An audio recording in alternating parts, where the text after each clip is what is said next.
Begitu kepala dipenggal dan kepala itu putus dari tubuhnya, apakah kepala manusia itu langsung bisa mati? Kalau kepala manusia itu tidak langsung mati, berapa lama kepala manusia bisa bertahan hidup setelah dipenggal? Dan apakah kepala yang terputus itu masih bisa berkomunikasi dengan orang lain? Penjelasannya diberikan di tempat yang saya kunjungi berikut ini. Halo teman-teman, welcome to my channel. Ini saya berada di kota Brugge di Belgia. Kota ini ditetapkan oleh UNESCO sebagai kota warisan dunia. Kota Brugge ini mendapat predikat sebagai Ibu Kota Kebudayaan Eropa pada tahun 2002. Saya berjalan menuju tempat yang menunjukkan aneka penyiksaan yang pernah ada dalam sejarah manusia, yaitu di Museum Penyiksaan yang bernama Torture Museum Oudenstijn. Dan sekarang saya sudah sampai di depan Museum Penyiksaan atau Torture Museum Oudenstijn di kota Brugge di Belgia ini. Saya masuk ke dalam museum yang merupakan ruang bawah tanah. Tempat ini adalah bekas penjara pada abad pertengahan. Di museum ini ditunjukkan berbagai cara bentuk penyiksaan dan berbagai benda untuk menyiksa pelaku kejahatan berabad-abad lampau sebagai bentuk hukuman yang dijatuhkan. Ada berbagai metode yang digunakan untuk menyiksa manusia sebagai bentuk hukuman, namun bahasan video ini dibatasi pada topik tentang hukum pancung atau penggal kepala. Berabad-abad lalu, seorang yang melanggar hukum ditebas lehernya dengan pedang atau kapak sampai kepalanya putus. Cara ini dipandang sangat menyakitkan karena sering terjadi kepala tidak langsung putus, sehingga membuat si terhukum sangat menderita kesakitan yang luar biasa.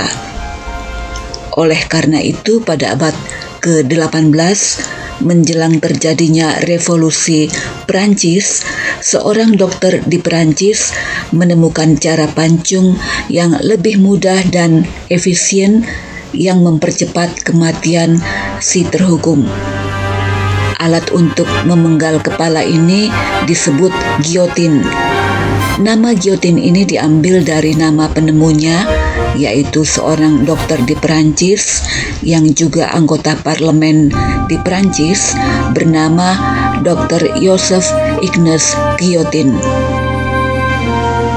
Giotin, alat untuk memenggal kepala ini, tidak lagi dilakukan oleh algojo dengan pedang di tangan seperti cara-cara sebelumnya.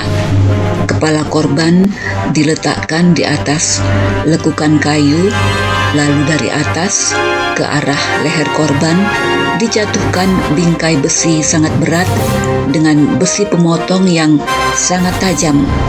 Kontan kepala korban akan terputus dengan cepat.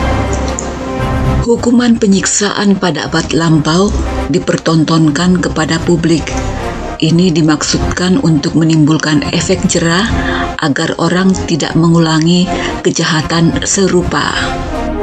Pada abad pertengahan, di Eropa banyak kejahatan yang dihukum dengan cara dibakar, digantung, dan aneka cara penyiksaan mengerikan lainnya tergantung status sosial seseorang. Hukum penggal kepala di Eropa berabad-abad lalu pernah dianggap sebagai hukuman terhormat dan hanya dilakukan kepada bangsawan. Namun sejak revolusi Prancis pada abad ke-18, hukum pancung dengan menggunakan giotin mulai diberlakukan tidak hanya kepada bangsawan saja, juga diberlakukan untuk segala lapisan masyarakat yang melakukan kejahatan berat.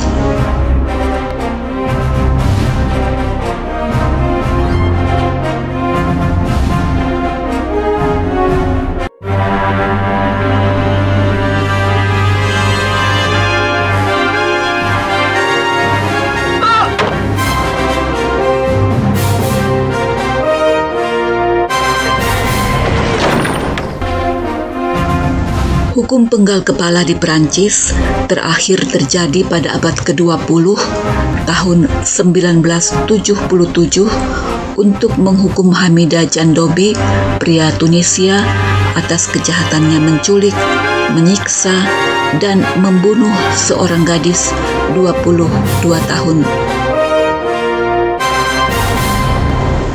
Museum ini menjelaskan ada beberapa kisah seputar pemenggalan kepala yang hanya didasarkan pada fantasi. Misalnya ada rumor yang menyebut setelah dipenggal, kepala itu masih bisa menggigit algojonya. Secara medis umumnya disepakati bahwa kepala yang dipenggal masih bisa hidup selama sekitar 13 detik, tergantung pada tubuh korban, kesehatan, dan bagaimana pemenggalan dilakukan. Putusnya kepala dari batang tubuh saja bukanlah penyebab langsung kematian otak. Penyebab kematian otak adalah kekurangan oksigen dan komponen kimia lain yang disuplai oleh aliran darah. Jelas bahwa mata bisa bergerak dan berkedip setelah kepala dipenggal. Menurut museum, ini karena adanya kelangsungan hidup teknis otak. Dan adanya kelangsungan hidup teknis otak ini adalah hal yang berbeda dengan soal kesadaran.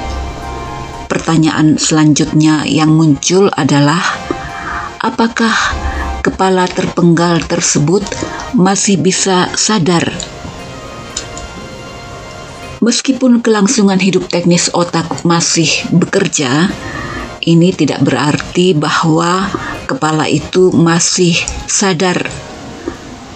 Kendati diasumsikan bahwa kepala secara teknis dapat hidup untuk sementara waktu, harus diterima juga bahwa orang tersebut dapat segera kehilangan kesadaran karena kehilangan banyak darah dan dampak serta rasa sakit dari pemenggalan kepala. Jika terpidana mencerna kejutan sesaat ini, menurut museum, dapat diasumsikan bahwa ia mestinya mengalami sensasi khusus selama 13 detik lagi. Tetapi masih memungkinkan bahwa beberapa kepala yang dipenggal masih memiliki sedikit ekstra sekian detik sebelum akhirnya benar-benar mati. Terima kasih sudah nonton video ini. Sampai jumpa di video selanjutnya.